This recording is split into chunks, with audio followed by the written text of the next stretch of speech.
Thanks a lot, Fred. The NBA on ESPN continues Friday night at 8 o'clock. Jermaine O'Neal and the Pacers face Dwight Howard and the Orlando Magic. At 10:30, Tracy McGrady and these Houston Rockets take on Kobe Bryant and the Lakers. NBA Friday on ESPN is also available in high definition on ESPN HD. And Yao Ming at the free throw line. He's been on a 7-0 run since picking up his third foul.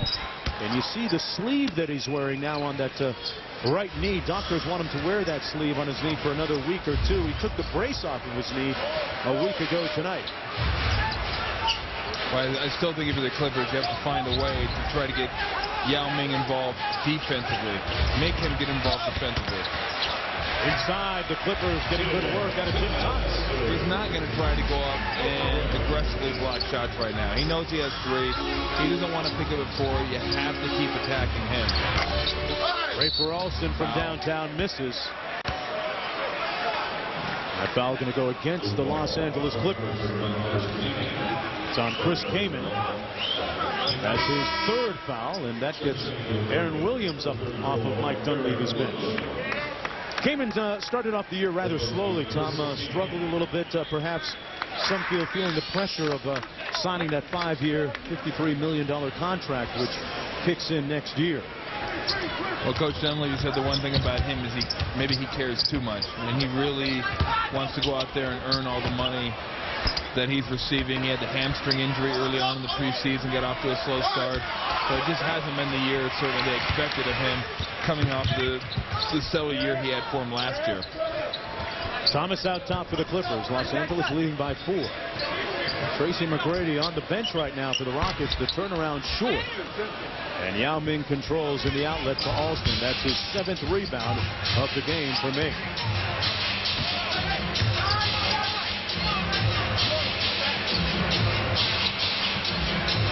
Out top to Kirk Snyder for 3. One thing about the Rockets, they're not shy when it comes to shooting three-pointers. They have 4 players that have made over 100 threes on the season. Well, now with Williams in the game guarding Yao, they're going to have to double. They came over with Bren that time, and they're going to have to be real tight on their rotation. Tim Thomas with that soft, feathery touch, which was so vital last year for Phoenix against the Clippers in the playoffs in the Western Conference semifinals.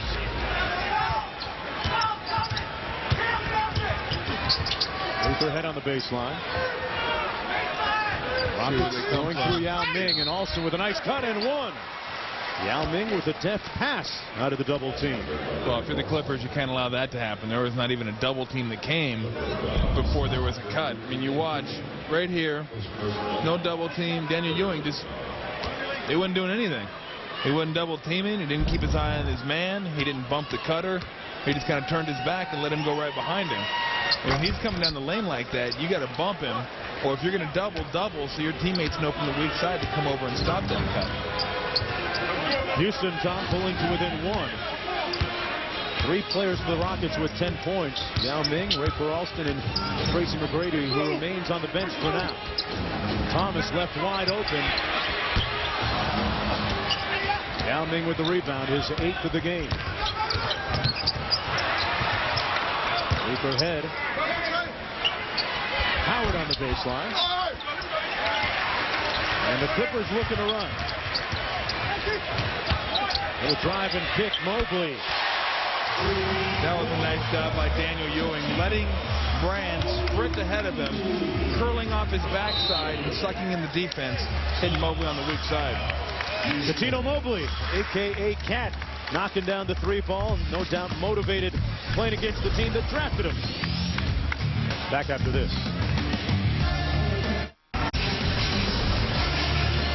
Back in Los Angeles, the Los Angeles Clippers leading by 4 with 6:14 to go in the first half.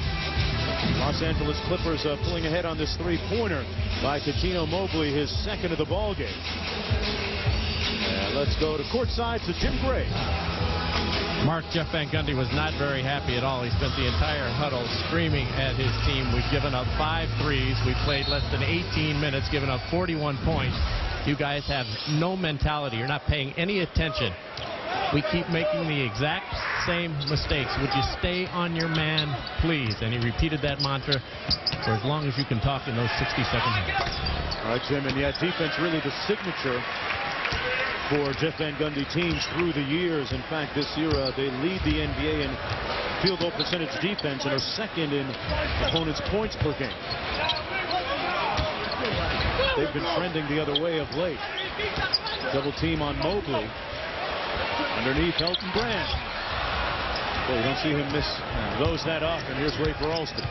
No, when Yao came over to double, he kind of lost Elton Brand and doink. You'd love to get those 10-footers wide open all day long. Howard with that miss. Pass out of bounds. Wasn't tipped by anybody. I thought it went out of bounds. I don't think anybody touched it. There's a look at, as we mentioned, the thing that really Houston hangs its hat on. And Jeff Van Gundy's teams with the Knicks and then with the Rockets, always in the upper half, the upper quarter of teams defensively. Luther head on the break. Well, he got lucky. He got hung up in the air. It's kind of like hockey, huh? Just a drop pass. Yao Ming on the block. And that's going to be a foul against the Clippers. Mobley came over to help, and those two guys are former teammates. And it's going to go against Cuttino Mobley.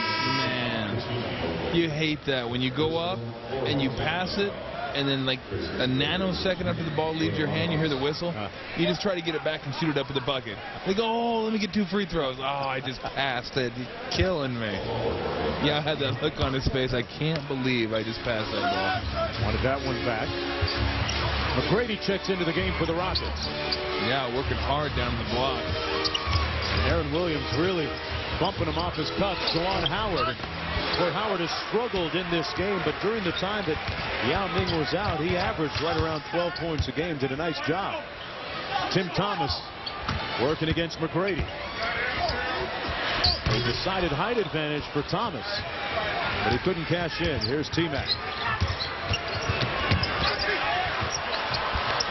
Yao Ming underneath. Lucky to get that shot off. He was way off balance. He is exhausted right now. Mobley missing the 3-ball, and that's going to be a foul against Aaron Williams. And you bring up a point with Yao Ming. His conditioning has always been a little bit of an issue, but during the time that he was injured, he worked extremely hard on trying to keep his skills sharp. And talking of working hard.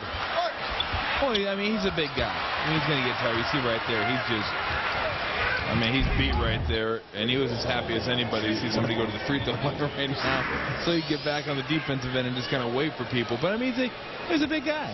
We all know, and then Mutombo coming in for him right now to give him a break. And I think if you're Jeff Van Gundy, you may not be very happy with the defense. You may not be happy that you're giving up 41 points in about 20 minutes of play. But you got to be thrilled that Yao was able to play about 7 minutes with 3 fouls and not pick up foul number 4. You know, Keith Jones, their trainer and conditioning coach, was telling me that during the time Yao Ming was injured, they did a bunch of drills to improve his hands on, passes into the post. And part of those drills included throwing footballs at him from a close distance, as well as tennis balls. And he feels that it's really helped Yao's ability to hang on to the basketball. And Jim, he could probably go out for wide receiver for the Houston Texans now, right?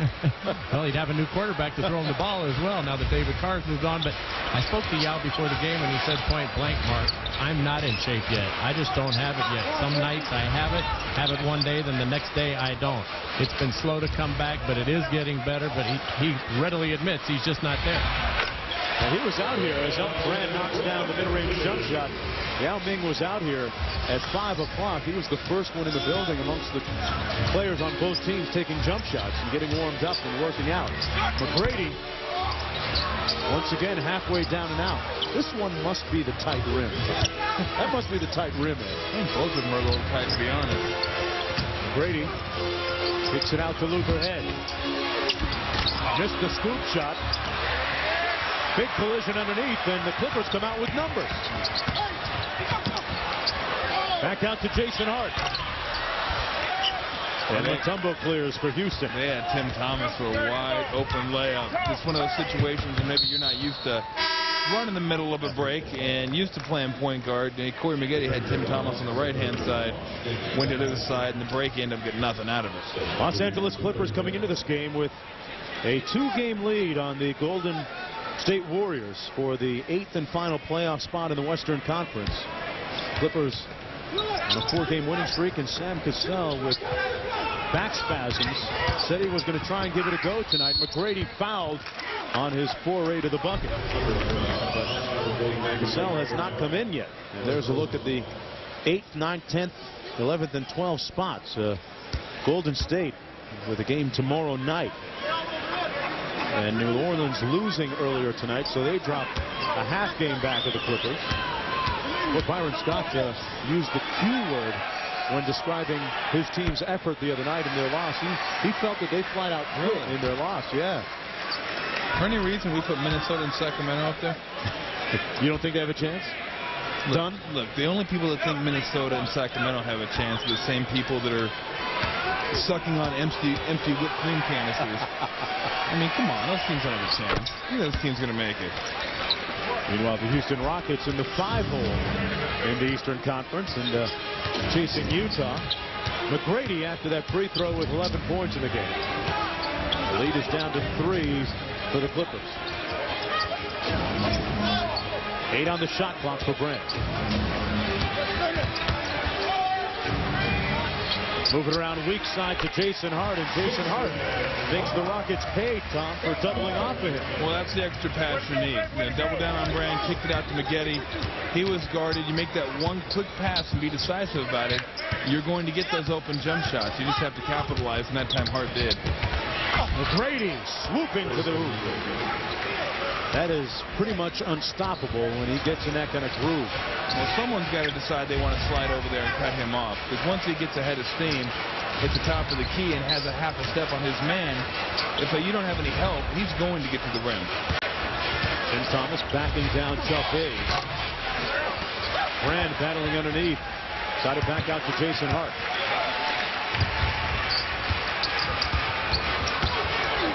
Mobley throws it away. That's one of those situations you think your guy's going to roll, you pass it to him, and he stands still, and you end up throwing the ball and nobody's there. Here comes McGrady working off of the baseline screen. 10 on the shot clock for Houston. Alston with a high screen from Hayes pulls up. That was way strong, and Hart controls.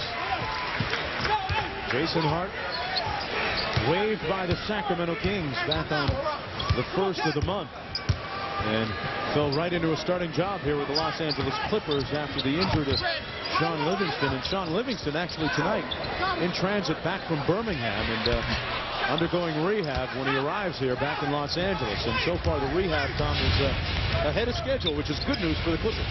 Well, I think everybody that saw that hopes that he comes back and he can still play as well as he did before the injury. Jason Hart running the point now and gets the layup to fall. Jason Hart with 10 points. Coming off a 9.5 assist effort in their win against Washington. Clippers leading by 5 under a minute to go now in the first half. It's going to be a rise up and shoot. Oh, should have been a rise up and shoot. That might have been the better option, out of bounds off of Houston. The Rockets struggling. They've missed 12 of their last 15 field goal attempts. And Tracy McGrady ready to shoulder the load when we come back.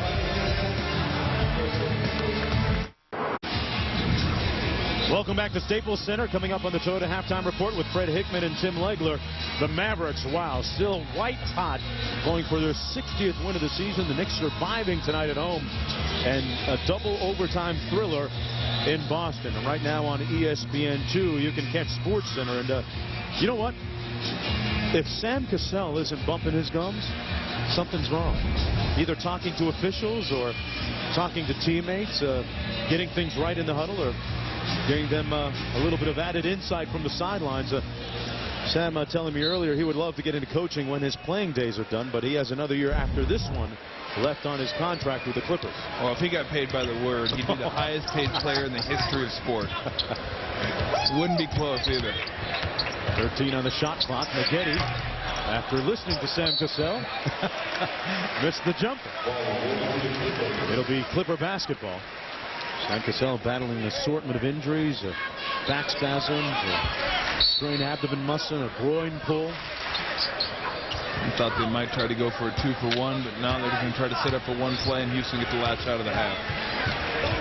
About a 5-second difference between the game clock and the shot clock. Jason Hart out top. Little drive and pick. Hart from the same spot, same result. He's been good in the first half.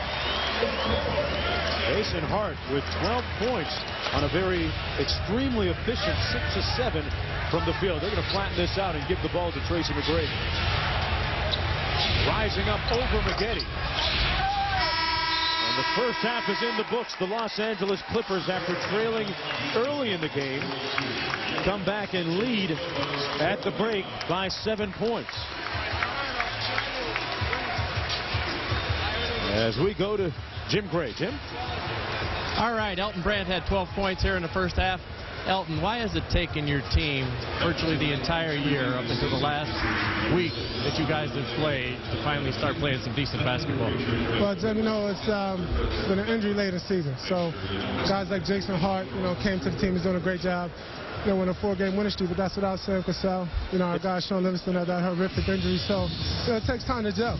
Why aren't you taking some more three-pointers like that one you had at the end of the first quarter? It's only your second in your career. Yeah, I've been talking to Coach about putting them up more. So, you know. Final thought, Kinesio tape, what does that do for you during the game? You know, it lets, you know, the blood flow. It stops the restriction of the blood flow to my Achilles. I was having a little pain back there, but, you know, it helps out a lot. Corey Maggette wears it on the knees for some restriction of the blood vessels there. So, you know, it helps us move a little bit. Elton, thank you. Wide-ranging interview here at halftime. We kind of touched every subject. Mark? You sure did, Jim. And speaking of blood flow, Elton Brandon, the flow offensively with 12 points at the break, and his Clippers with a 49-42 lead. Coming up at the half, it's the Toyota halftime report. Fred Hickman and the crew. The Mavs going for their 60th win of the season. The Knicks surviving at home, and a double OT thriller in Boston. That coming up after the break. And over on ESPN2 with the Sports Center. You can catch that as well. 49-42 at the break.